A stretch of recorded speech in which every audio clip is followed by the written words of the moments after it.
ઘરે મહેમાન છોકરીને જોવા આવ્યા કે અમારે કરકસર કરે ને એવી દીકરી જોઈ છે.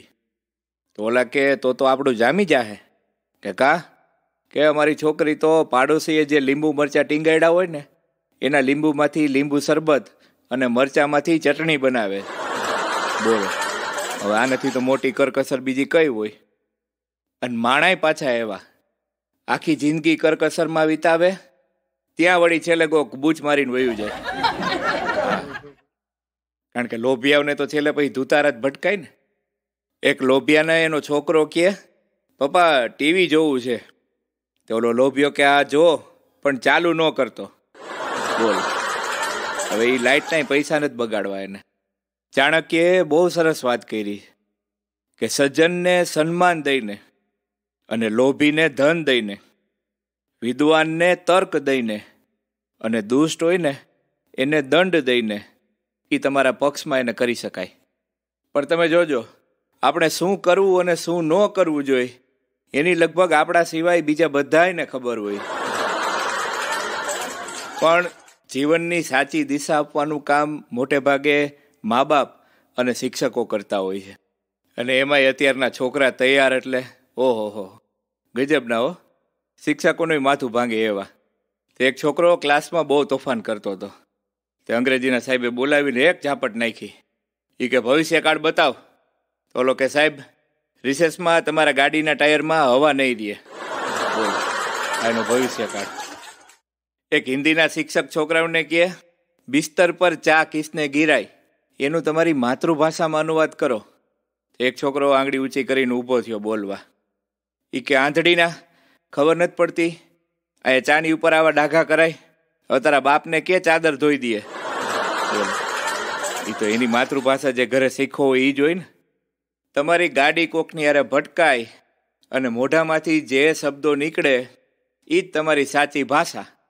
બાકી બધું તો ગ્રામર કહેવાય. હા, તમને ખબર છે સુંદર છોકરીઓ ક્યારેય ભણવામાં ધ્યાન નથી દેતી. કારણ કે એને ખબર જ હોય કે એના હાટું થઈને કોઈક ગધેડાની જેમ ઊંધે માથે વાંચતું હોય છે. એક વિજ્ઞાનના સાહેબે લેબોરેટરીમાં છોકરાઓને ભેગા કર્યા અને એસિડની એક બોટલમાં સિક્કો નાખી અને છોકરાઓને પૂછ્યું કે આ સિક્કો ઓગળશે કે નહીં. ત્યાં એક છોકરો ઊભો થઈને કે સાહેબ નહીં ઓગળે. સાહેબ કે શાબાશ, તને કેમ ખબર પડી? કે સાહેબ જો સિક્કો ઓગળવાનો હોત ને તો તમે અમારી પાસેથી લીધો હોત. હા, છોકરાઓ સાહેબને ઓળખી ગયા. એક બાપ એના દીકરાને કહે બેટા તું પરીક્ષામાં ફેલ કેમ થયો? એ કે શું કરું પપ્પા, પરીક્ષામાં એવું જ પૂછાણું જે મને નહોતું આવડતું, પછી મેં એવું લખ્યું જે સાહેબને ન આવડે. હા, તો પછી તો નાપાસ જ થા ને ભાઈ. સવારમાં યોગના ક્લાસ ચાલુ થવાના હતા. તો હજી પહેલો દિવસ હતો. તો એક છોકરાથી ન ઉઠાણું. તો એ મેડમને ફોન કર્યો કે મેડમ આજ મારાથી ન અવાણું. મેડમ કે કાંઈ વાંધો નહીં બેટા, હુંય મોડી ઉઠી હતી, હુંય નહોતી આવી. બોલો આમાં યોગ કેમ થાય? એક બેન ટ્રાફિક સિગ્નલ તોડતા પકડાઈ ગયા. તો પોલીસવાળાએ ઊભા રાખ્યા. એ કે બેન બાઇક એક બાજુ રાખો હાલો. ઓલા બેન કે જવા દો સાહેબ, હું શિક્ષિકા છું. ત્યાં પોલીસવાળાના કાન ચેમકા. એ કે આ દિવસની જ અમે રાહ જોતા હતા. હવે 100 વખત નોટબુકમાં લખીને દો કે હું સિગ્નલ નહીં તોડું. હા, પછી અમારો વારો આવે ને કોક દીક. વાહ ફરે વાદળ ફરે, ફરે નદીના પૂર, પણ સુરા બોયલા નો ફરે, ભલે પશ્ચિમ ઉગે સૂર. તે અમારા ગામમાં એક સૂરો, તે સૂરો પાછો બોયલે ફરી જાય. તે મેં આ કહેવત સંભળાવી. તો સૂરો કે પણ મારું નામ જ સૂરો છે, બાકી તો મને વંદાથી ડર લાગે. કારણ કે નામ હોય એવા ગુણ ન હોય. પાછા નામ રાખીને બેઠા હોય શાંતિ, પણ કોઈને શાંતિ ન લેવા દેતી હોય. પાછા અત્યારે બધાના ઉપનામય વધી ગયા. એમાં તમે કોઈ માણાને એમ કહો કે એલા જનાવર જેવો થામાં, ખોટું લાગી જાય. પણ એને તમે એમ કહો કે એલા તું તો સિંહ જેવો છો, તો કે આપણે તો સિંહ જ હોય ને. એમાં અત્યારે લગ્નની સિઝન હાલે. એ કોકે મને પૂછ્યું કે લગ્ન એટલે શું? તો મેં કીધું ગુલાબથી કોથમીર સુધીની સફર એટલે લગ્ન. સમજો, લગ્ન શબ્દમાં જ પાછળ ગન છુપાયેલી છે. એટલે હવે ધડાકા તો થવાના જ. પહેલાના વખતમાં સફળ પુરુષ પાછળ એક સ્ત્રીનો હાથ હતો. હવે તો પુરુષ સફળ થાય પછી પાછળ સ્ત્રી થાય. એક પતિ અને પત્નીને કહે કે ડૉક્ટરને બતાવવા ગયો હતો, તેને કીધું છે કે પોતા માટે સમય કાઢજો.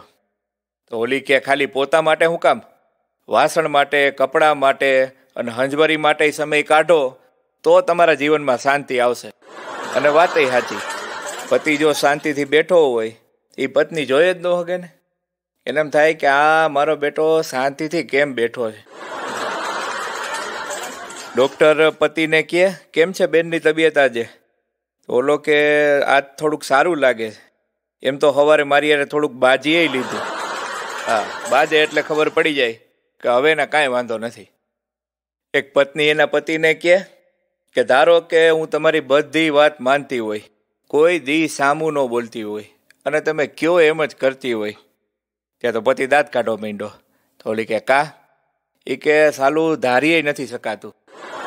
અને એટલા માટે કે પુરુષ અને પતંગ એ બે સરખા. બેયમાં જો કન્યા સારી બંધાય તો ઊંચે ઉડવા માંડે, નતર તો કે ગોથા.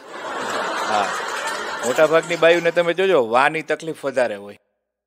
એ વાથી શરીરનું માત્ર ખાલી એક અંગ જ પકડાય, પણ પરણવા છે ને પરણવા, એ પરણવાથી તો આખો માણસ જ પકડાઈ જાય. હા, કોકે એકવાર બહુ મોટા ફિલોસોફરને પૂછ્યું કે સુખી લગ્ન જીવન માટેની કાંઈક ટિપ્સ તો આપો. તો ઓલો કે બે જ વાત યાદ રાખવાની.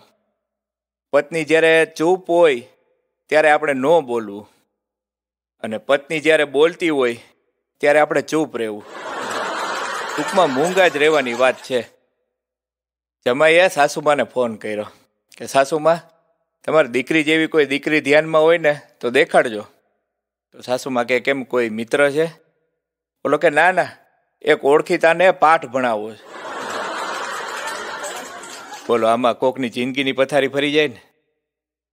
કારણ કે કેટલાય પત્નીથી એવા કંટાળ્યા હોય ને. એવા જ એક પત્નીથી કંટાળેલા પતિએ પત્નીના વશીકરણ માટે એક બાબાને ફોન કર્યો. એ બાબાને પત્નીએ ઉપાડ્યો.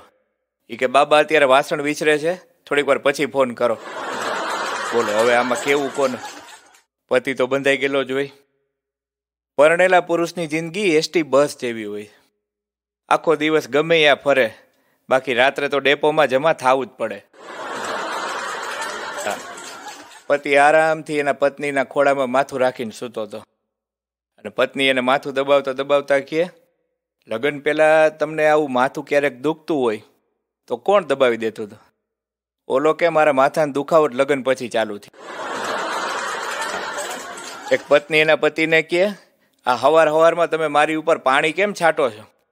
ઓલો કે તાર પપ્પાએ જ કીધું તું કે મારી ફૂલ જેવી દીકરી છે, એ લંઘાઈ ન જાય એનું ધ્યાન રાખજો, એટલે તો છાંટું છે.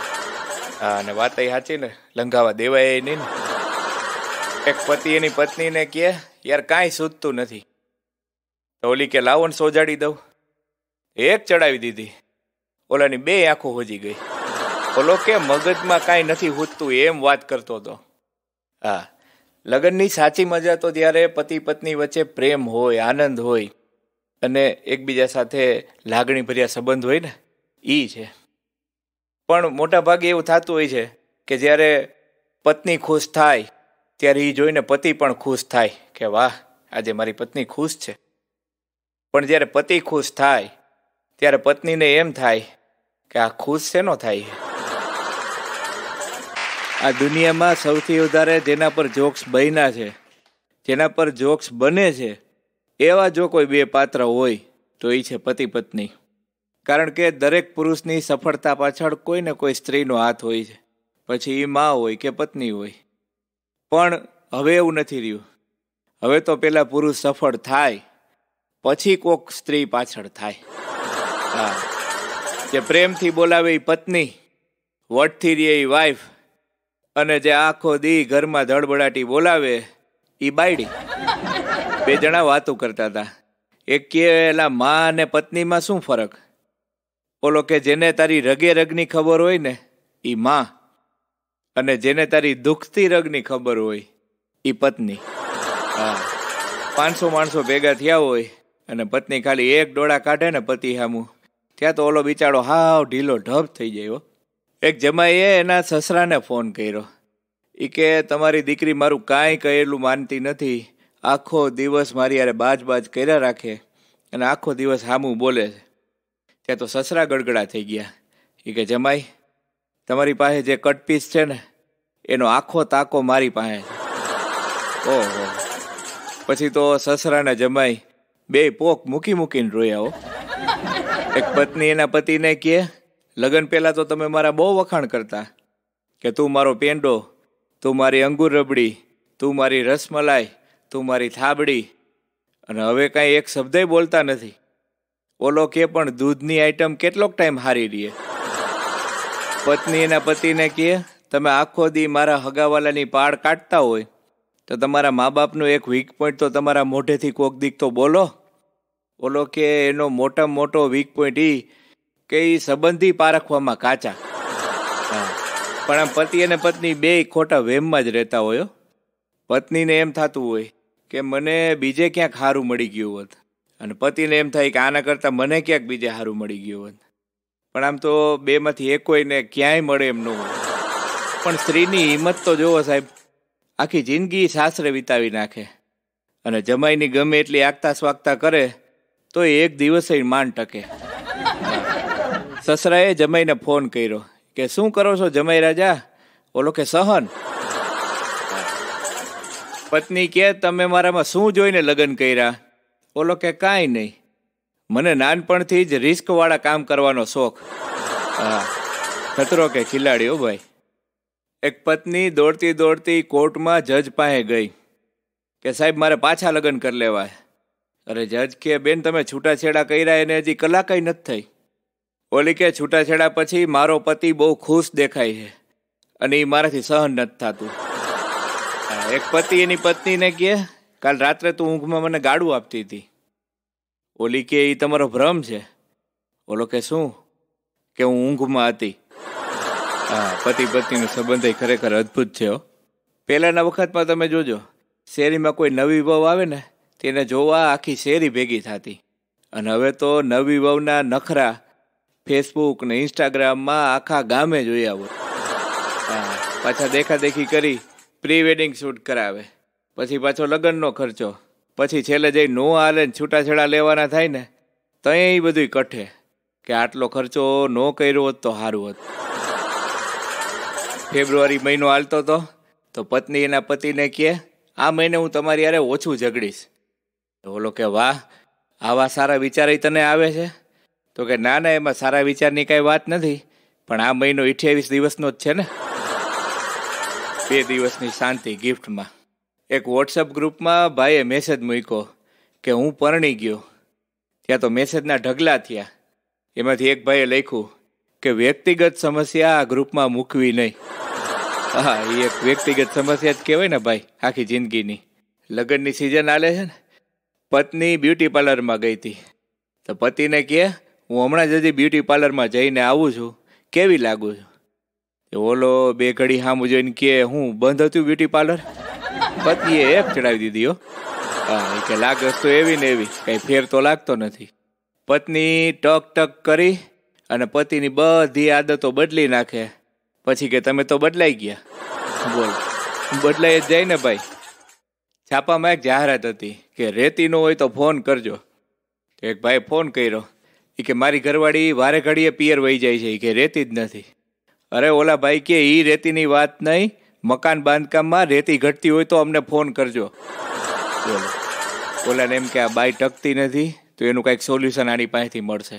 નવા પરણેલા પતિ પત્ની પાણીપુરી ખાતા હતા. તે પતિ ક્યારનો પત્ની હામું જોતો હતો. તો ઓલી કે શું પણ ક્યારના હામું જોવો છો? ઓલો કે જરાક ધીમે ખા ભૂખડ, મારો વારો તો આવવા દે. હા, અમુક પાછા ખાધોડકા એવા હોય, બીજાનો વારો જ ન આવવા દે. લગ્નમાં વિદાય સમયે છોકરી બહુ રોતી હતી ને, તેની માં દીકરીની બાજુમાં હળવેકથી આવીને કહે, બેટા રોવાનું બંધ કર, જો તારો મેકઅપ વિખાઈ જાય ને તો આ જાન લીલા તોરણે પાછી જાય. હા, ખરેખર બાયું તો મેકઅપ કરીને હાવ એનું સ્વરૂપ જ જાણે બદલી નાખે. હા, અમુક બાયુના મોઢા હોય તાવડી જેવા, અને મેકઅપનો એવો થથેડો માર્યો હોય જાણે તાવડી ઉપર ભાખરી મૂકી હોય ને એવું લાગે. એ મેકઅપની બે મેચ જ ન થતું હોય, અને એમાંય પછી પરસેવો વળે એટલે જે અસલી સ્વરૂપ બહાર આવે. ઓહો, નાના છોકરાએ બીન ભડકે હો. એક ભાઈને એના પાડોશીએ પૂછ્યું, એ કે તમે દર શનિવારે ઈ કે પતિ પત્ની બે ઝઘડો કરો અને પાછું સોમવારે સમાધાન કરી લ્યો. આનો મતલબ હું? આનો કઈ ફાયદો ખરો? ઓલો કે ફાયદો હોય તો જ કરતા હોય ને યાર. એ કે આ એક નાની બચત યોજના જેવું છે. શનિવારનો ઝઘડો તમને રવિવારના ખર્ચામાંથી મુક્તિ અપાવે અને પાછા સોમવારથી તો એ કે અમે કામે વયા જાય. વાહ તારો આઈડિયો, વાહ. સ્ત્રી હંમેશા પુરુષોની ભૂલવાની આદતથી પરેશાન હોય અને પુરુષો એ સ્ત્રીની યાદ રાખવાની આદતથી પરેશાન હોય. હા, મહિના દી પછી યાદ કરાવે કે તમે મહિના દિવસ પહેલા અમારા હગાવાલાની કેવી પાડ કાઢતા હતા ખબર છે ને. ઓલો કે હવે અત્યારે તો રહેવા દે. હા, જૂના ઉખેરા બહુ કાઢે. સદાબહાર લોકો હંમેશા ખુશ જ હોય છે, કારણ કે ઘરે રહીએ તો માથાકૂટ થાય ને, હંમેશા બહાર જ રખડતા હોય. હા, હવે તો જોકે એવું નથી, બાજુ હોય તો ફોન કરીને બાજી લે. એક ચોર કેટલા વર્ષો પછી જેલમાંથી છૂટ્યો તો છૂટી અને બધા મિત્રોને મળતો મળતો સાંજે ઘરે પહોંચ્યો. તે ઘરે આવીને ઘરવાળીને કે આપણે છૂટી ગયા. ઓલી કે એ તો બરોબર, પણ તમે છૂટ્યા ને એ ન્યૂઝમાં આવ્યું હતું અને એને 5 કલાક થઈ ગઈ. તો આ 5 કલાકથી તમે હતા ક્યાં? બોલો, આ છૂટ્યા એનો આનંદ નથી, પણ હતા ક્યાં? તો આવા જ અવનવા જોક્સનો આનંદ માણવા માટે વિશાલ ગોંડલિયા ઓફિશિયલ યુટ્યુબ ચેનલને સબસ્ક્રાઈબ કરો. અને જો આ વિડીયો ગમ્યો હોય તો લાઈક બટન જરૂરથી દબાવો અને તમારા મિત્રોને પણ મોકલો, જેથી એના જીવનમાં પણ હાસ્ય આવે અને એ હાસ્યનો આનંદ આવે. ધન્યવાદ. નમસ્કાર.